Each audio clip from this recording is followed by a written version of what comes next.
Hey Legacy Traders, it's Tim Key with Option Legacy. Hey, I wanted to create a short video for you about how to close trades and how to open trades inside your portfolio. Currently we're using the broker platform Option House, so I'm going to show you how to do that.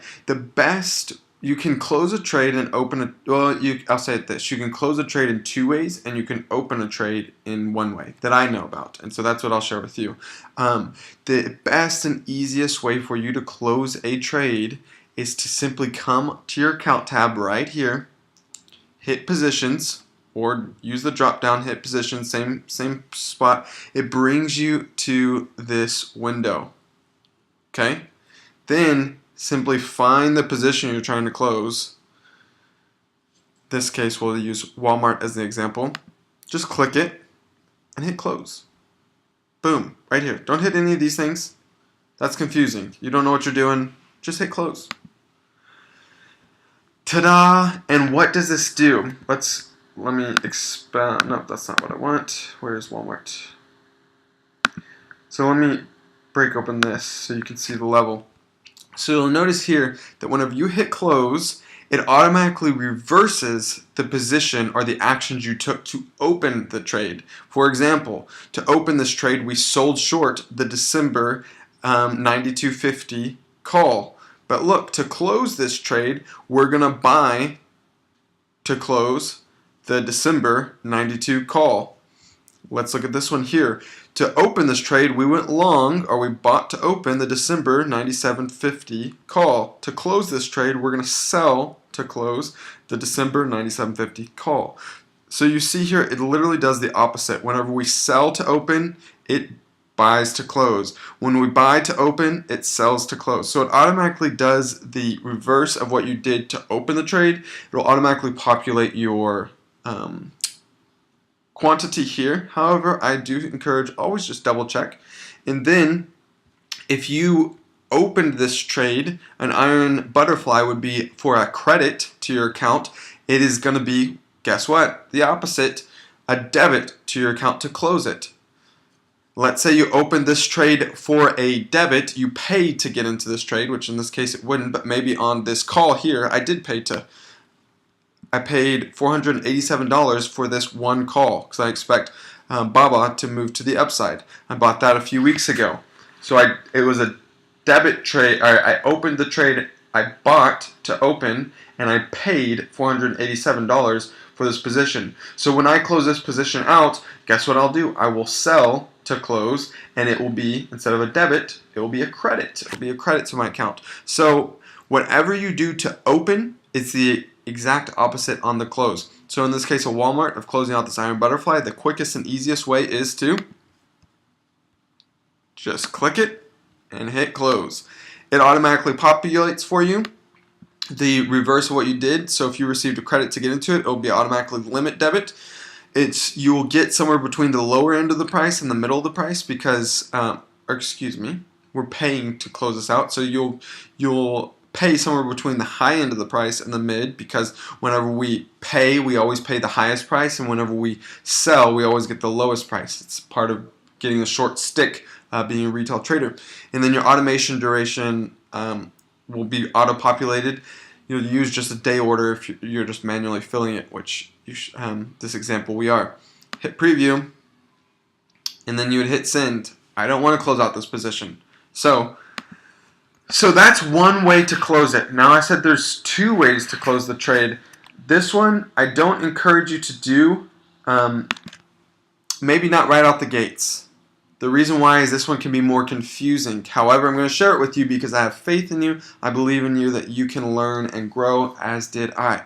So let's say you want to close out your Walmart position. So what you could do is you could look at your Walmart position. You could say, okay, I'm in the December monthly, well, it's not letting me, just look at that. December monthly options, I'm around the 92. So what you could do is you could go to Walmart, type in WMT, click here, quote chart, you go to options, and then you would come here to the December monthly option. Let's say you were over here on the November.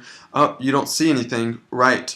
You come here to the December monthly option, and then you'll see your positions here. If you're short in a position, it will be red. indicated by a red triangle. If you're long in a position, it'll be indicated by a green triangle. If you have an open order on that position, like maybe a good till cancel order to capture profit, it will have a yellow triangle next to the green or red triangle. So if you wanted to close this thing out this way, all you would do is do the opposite of what you did to open. So since we sold to open this position, we would buy to close it. Creating that green square represents buying to close this red short position. And since we bought to open this long position, we will sell to close it, creating that red position, or that red triangle there. You're basically wanting the opposite colors of your triangles. You're undoing what you did. And on this side as well, we sold to open, so we would click on the ask to create a buy to close. And then on the 9750, we bought to open, so now we're going to click on the bid to create a red sell to close. And that would also create this exact same order that we saw in our account positions tab whenever we just hit the close button. The only thing that this won't do is it will not populate the correct amount of contracts. So it is up to you to populate the right amount of contracts. If you were in 3 contracts, you would need to populate this up to 3, and if you're in just 1, obviously in just 1. It will be a limit debit, again, because if you open this position, which an iron butterfly is a credit trade, if you open it for a credit, you will pay a debit to close it. However, if you opened it for a debit, like say you went long in a call, then you will receive a credit on closing. Your limit price, whenever we buy something, we always have to buy it at the higher price, so it's going to be somewhere between the mid and the ask. The automation is going to be none. Your duration is going to be a day order because you're pushing it through. You'd hit preview and send. So let's say we're rolling out a position. Something I would do, which we did today, is I would come here and I would find the position that I need to close. I've already used Walmart, so I've already rolled Walmart out from the November monthly option to the December monthly option, so let's use a different one like Guild. Let's say Guild is going against us, which it technically is. It's technically going $1 against us. It was going more. But let's say we wanted to give that more time. What we would do is we'd find it, we would hit close, we would push this order through, boop, hit preview, and send. We'd push that order through, and then to open our new position, we would need to go into Guild. We'd go to the option chain, and we were in the December position. We want to roll it out to the January, let's say, by example.